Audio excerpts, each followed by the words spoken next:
Asante announced last week that Ashland Community Hospital will transition to a satellite campus of Rogue Regional Medical Center. Their birthing center and inpatient surgery department are expected to close by spring of 2026. Thanks for joining us for Newswatch 12 at 6. I'm Samantha Cadera. And I'm Oscar Rodriguez. A patient reached out to us saying his spine surgery scheduled for tomorrow has been canceled. He says that due to the upcoming changes, his surgeon's orthopedics office told him that they were closing. I reached out to both Asante and the surgeon's office, and Asante said they're unable to comment or confirm any details related to the individual patient due to federal privacy laws. I spoke with the patient today about how he reacted to the news that the surgery he's been waiting for so long has been canceled. Absolute hopelessness. Both me and my wife cried. We have been looking for this operation for months. Actually, years. 65-year-old Vito Salaja said he received a voicemail from his orthopedics office on Monday saying they had some bad news about his surgery on Wednesday. When I called, I was informed that the surgery had been canceled and that Ashland Orthopedics was closing due to reductions or changes. The surgery was scheduled for Wednesday at 10:30 in the morning with Dr. Glenn O'Sullivan. Salaja says he has level 10 pain and told me with the spine surgery he was supposed to have, it would relieve some pain. But now he has to live with it for a longer time as he has to start over. I have to go find another surgeon. And at 65 years old, every day is precious. And I don't have any life anymore. I just stay home, I sit in a chair, and I cry at night. I scream at night. Emphasizing the surgery tomorrow was the best chance to help relieve the pain. And all the time, I'm in pain. Quality of my life, living in this pain, doesn't exist. And Dr. O'Sullivan was my only hope. Then today, he told me he received a voicemail from Asante Community Hospital.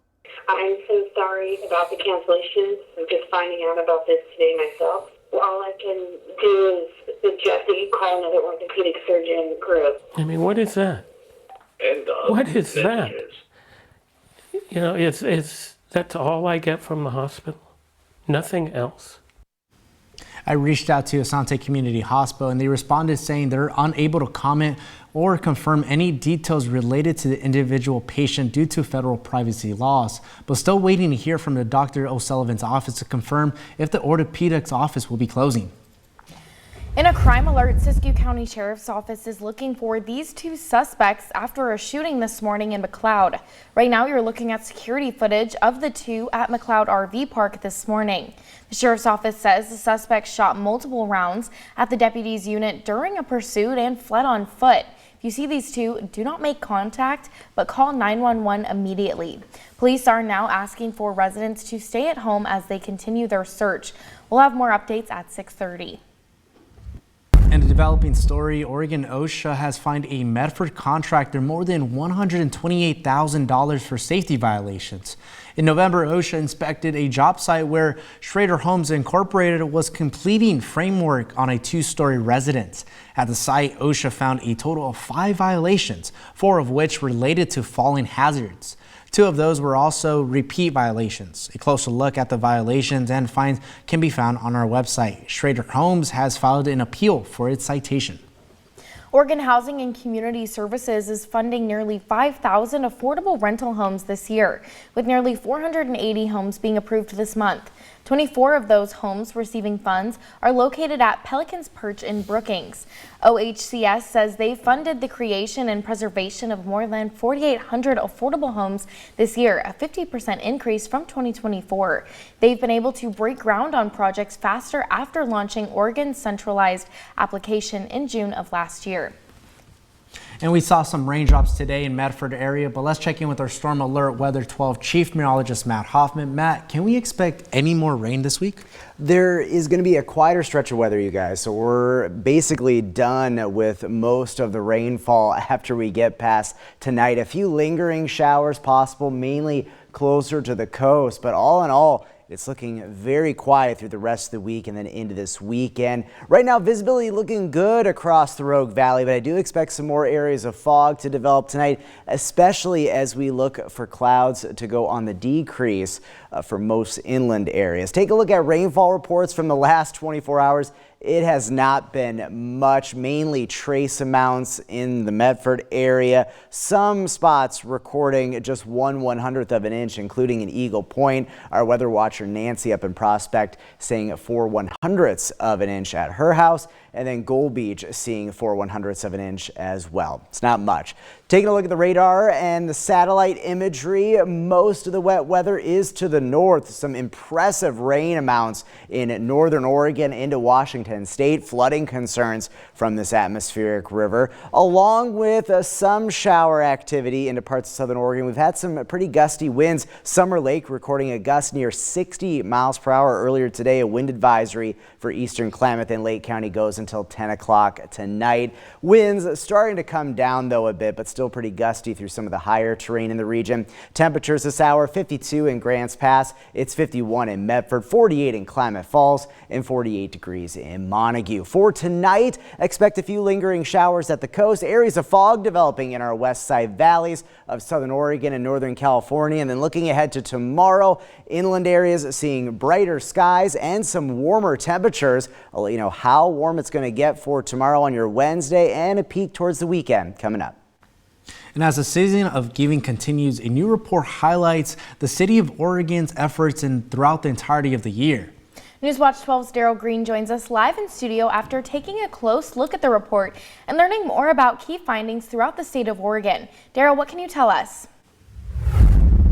Yes, Samantha and Oscar, new information in GoFundMe's 2025 Year of Help report showcases just how far Oregonians will go to lift up one another.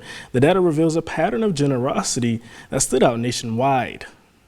I want to believe that this is really a function of how human beings at their best are meant to interact. In GoFundMe's recent 2025 Year in Help report, Oregon ranked as the 4th most generous state in the country. The ranking comes after a year of citizens throughout the state offering support to one another in the most critical times. The stories that are breaking through and reaching Oregonians are inspiring them to unlock their generosity. We see extraordinary ways in which, that storytelling that happens with human dignity, it really powers people to feel like I can do something about this. One of the notable data points for Oregon in the report were their contributions to the 2025 Wildfire Relief Fund, where more than 1,000 Oregonians donated.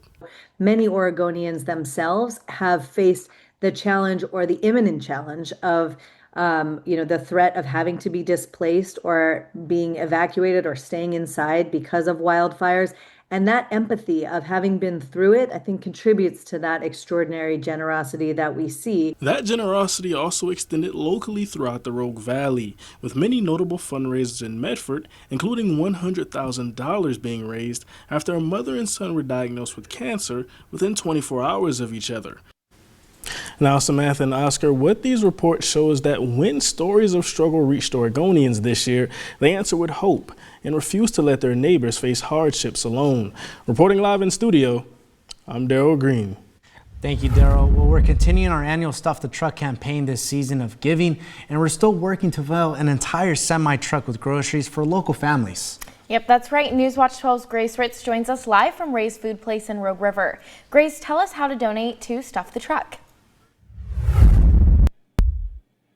Yeah, thank you, Sam and Oscar. I'm still here live at Ray's Food Place in Rogue River, and we are in our 6th week of our Stuff the Truck campaign. We've got 4,300 bags of groceries for local families in need, but we still need 2,200 more to reach our goal and fill that semi-truck. And those that can help are you guys watching. Now, if you haven't had a chance to participate in Stuff the Truck yet, you still have time. Your best bet is to head on over to your Ray's Food Place, the closest one near you, and as you're checking out, tell your clerk or cashier that you would like to buy a $25 bag for Stuff the Truck, and us and Ray's will do the rest. Now, since I am here, we might as well take a peek at what's in these bags so you know what you're paying for.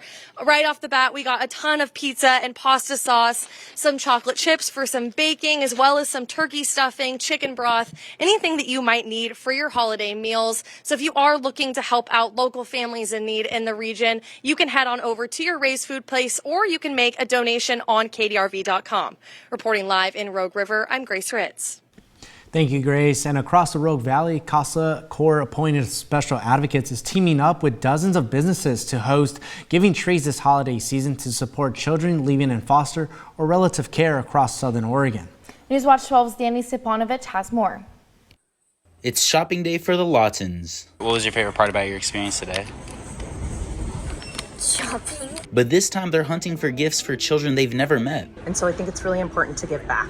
And it's always makes us feel good inside to give back and see little kids, that get to open presents on Christmas Day and see that smile on their face is priceless. It's for kids living in foster or relative care across the Rogue Valley. They're part of a holiday tradition at Volamos Boutique that hosts giving trees every year. Children have our heart, both Mark and myself, and so it's a great way for us to be involved with the community and then also to get our community involved with giving back.